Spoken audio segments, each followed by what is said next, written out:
صحابہ نے عرض کیا یا رسول اللہ صلی اللہ علیہ وسلم یہ جو غیب کی باتیں بتا دیتے ہیں نا یہ صحیح باتیں بتاتے ہیں. آپ صلی اللہ علیہ وسلم نے فرمایا آخر انہیں پتہ کیسے چل جاتی ہیں یہ تمام چیزیں کہ کون کیا کر رہا ہے کون کیا نہیں کر رہا ہے. کسی شخص کا یہ چیلنج ہے نا کہ میں یہ ساری چیزیں بتا دیتا ہوں, میں اس کو چیلنج کرتا ہوں بتا دیتا ہوں, میں اس کو چیلنج کرتا ہوں کہ بہت زیادہ سوشل میڈیا پہ چل رہا ہے بابا باگیشور دھام. تو جو ان کے پاس جاتے ہیں جو لوگ تو وہ اپنے کاغذ پہ پہلے سے لکھ کے بتا دیتے ہیں کہ یہ چیز تم سوچ کے آئے ہو, یہ کھا کے آئے ہو, یہ پی کے آئے ہو, تو اس کا کیا تعلق ہے؟ ایک بات بتائیے, یہ کسی کے بارے میں بتا دینا کہ یہ کیا کر کے آیا ہے, کہاں سے آیا ہے, اس کا نام کیا ہے, یہ بڑی بات ہے؟ یا جنت میں داخل کر دینا, جہنم میں داخل کر دینا, موت جب چاہے دے دینا, جب چاہے زندگی, جب چاہے بارش برسا دینا, یہ بڑا کام ہے؟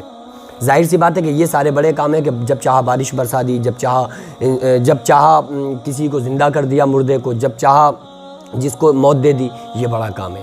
آقا علیہ السلام نے 1400 سال پہلے یہ بتا دیا تھا کہ ایک وقت قرب قیامت ایک شخص دجال نام کا پیدا ہوگا.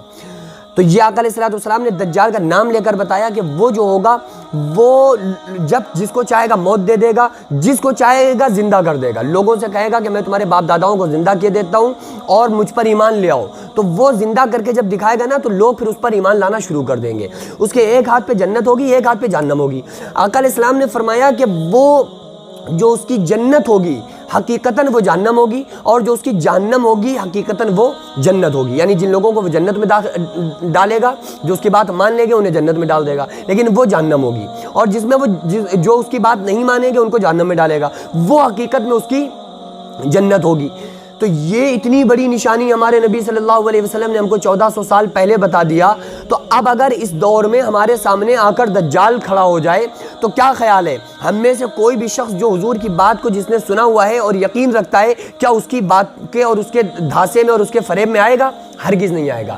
اسی طرح سے آپ صلی اللہ تعالیٰ علیہ وسلم نے یہ بھی فرمایا کہ لا تأتوا الکہان, غیب کی خبریں بتانے والے سنانے والوں کے پاس مت جایا کرو. صحابہ نے عرض کیا یا رسول اللہ صلی اللہ علیہ وسلم یہ جو غیب کی باتیں بتا دیتے ہیں نا یہ صحیح باتیں بتاتے ہیں. آپ صلی اللہ علیہ وسلم نے فرمایا کہ 99 باتیں تو ان کی صحیح ہوں گی, لیکن ایک بات ایسی ہوگی جو تمہارے ایمان کو ختم کر کے رکھ دیں گی. قربان جائیں اپنے نبی صلی اللہ علیہ وسلم کی شان پر, سب کچھ آپ نے بتا دیا. پھر صحابہ کرام نے اب پوچھا, سوال کیا, آخر انہیں پتہ کیسے چل جاتی ہیں یہ تمام چیزیں کہ کون کیا کر رہا ہے کون کیا نہیں کر رہا ہے. یہ ساری چیزیں میں صرف ایک شخصیت کی بات نہیں کر رہا ہوں جن کا آپ پوچھ رہے ہیں, میں صرف ان کی بات نہیں, میں ایک کلی بات کر رہا ہوں. جو بھی لوگ اس ٹائپ کے ہیں نا جو بتا دیتے ہیں کہ کون کیا کر رہا ہے کیا نہیں کر رہا ہے, اور آنے والی خبریں اور ہونے والی چیزیں. آپ صلی اللہ علیہ وسلم نے فرمایا کہ جو آسمانوں پر چرچا ہوتا ہے تو شیطان ان باتوں کو اچک لیتا ہے اور لا کر اس نجومی کے کان میں پھونک دیتا ہے, وہ اسی طرح سے اس کے بارے میں بتا دیتا ہے. یہ بات 14 صدی پہلے ہمارے نبی صلی اللہ علیہ وسلم نے فرمائی. اسی وجہ سے آقا علیہ السلام نے فرمایا کہ لا تأتوا الکہان, غیب کی خبریں سنانے والوں کے پاس مت بیٹھا کرو.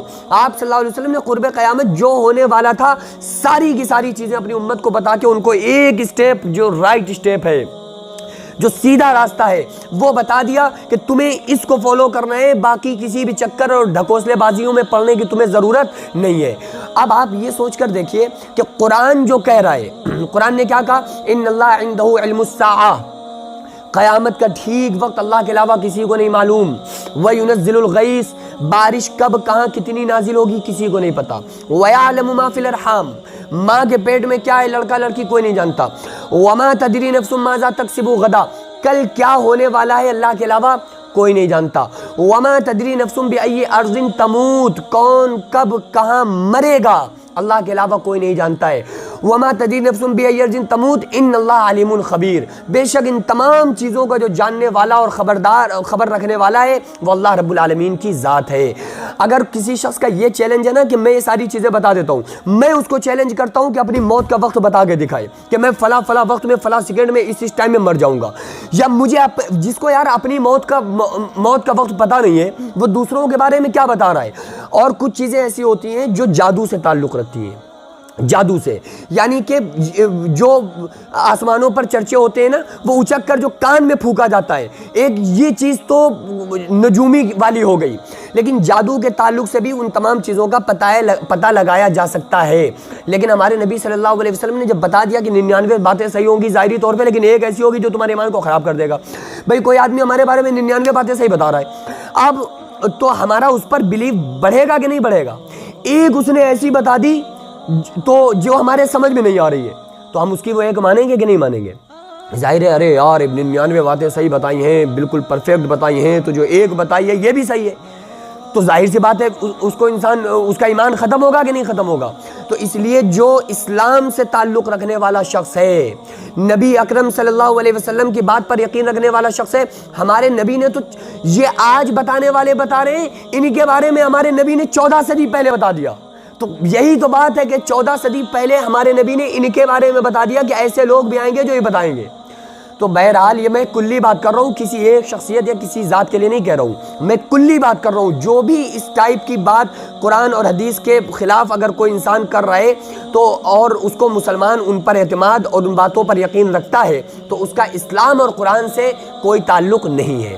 اس لیے ہم لوگوں کو اللہ کی ذات پر یقین رکھنا چاہیے۔ اچھا بتاؤ، دنیا میں سے کتنے مسلمان ایسے ہیں جنہوں نے اللہ کو دیکھا ہے؟ کتنے ایسے ہیں جنہوں نے جنت کو دیکھا ہے؟ کتنے ایسے ہیں جنہوں نے جہنم کو دیکھا ہے؟ کسی نے کچھ نہیں دیکھا۔ کتنے ایسے ہیں جس نے عالم برزخ کی زندگی کو دیکھا ہے؟ کسی نے نہیں دیکھا۔ لیکن یہ ساری چیزیں مانی کیسے؟ کیسے مانی؟ ایسے ہی مانی نا کہ ہمارے نبی صلی اللہ علیہ وسلم نے ہم کو بتا دیا۔ ہمارے نبی نے بتایا جنت ہے مان لیا، جہنم ہے مان لیا، اللہ ہے مان لیا، حوریں ہیں مان لیا، جنت ہے اس کا لوگ مذاق بھی مناتے ہیں۔ ہم نے جنت کو نہیں دیکھا، جہنم کو نہیں دیکھا، پلسرات کو نہیں دیکھا، قبر کے حالات کو نہیں دیکھا، لیکن ہم مانتے ہیں۔ کیوں؟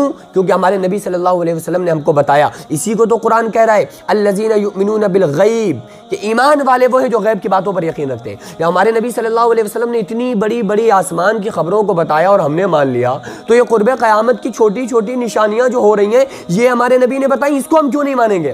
تو ہمیں تو اپنے نبی صلی اللہ علیہ وسلم کی بات پر یقین ہے، قرآن پر یقین ہے۔ آج جو کوئی کسی کے بارے میں کچھ بتا رہا ہے، ان لوگوں کے بارے میں ہمارے نبی نے 14 صدی پہلے بتا دیا تھا کہ قرب قیامت، اور یہ تو بہت چھوٹی چیزیں ہیں۔ دجال جیسا شخص جو آئے گا وہ تو جنت اور جہنم کے فیصلے کرے گا، جنت میں ڈالے گا، جہنم میں ڈالے گا، بھلے اس کی جنت جہنم اور جہنم جنت ہوگی، زندہ کرے گا، موت دے گا، جہاں چاہے گا بارش برسائے گا، جہاں چاہے گا سوکھا پڑ جائے گا، اتنا پاور طاقت اللہ تعالیٰ اس کو دے گا۔ لیکن ہمارے نبی صلی اللہ علیہ وسلم نے بتا دیا کہ اس کے دھاسے میں مت پڑھنا، تو اب ہم نہیں پڑھیں گے۔ تو یہ ہمیں اللہ کی ذات پر یقین رکھنا چاہیے، اور اللہ تبارک و تعالیٰ نے، اللہ کے نبی صلی اللہ علیہ وسلم نے جو ہم کو دین اسلام بتایا ہے قرآن میں جو ہے، تو ایک اسلام سے تعلق رکھنے والے شخص کو چاہیے کہ وہ قرآن اور حدیث کو فالو کرے، اور اگر قرآن حدیث کے خلاف، چاہے وہ مسلم غیر مسلم دنیا کی کسی بھی ذات سے تعلق رکھنے والا شخص اگر قرآن حدیث کے خلاف بات بتائے تو ان باتوں پہ بلیو یقین نہ کرتے ہوئے وہ ایک اللہ کی ذات پر یقین کرنا سیکھے۔ اسی کو ایمان کہتے ہیں۔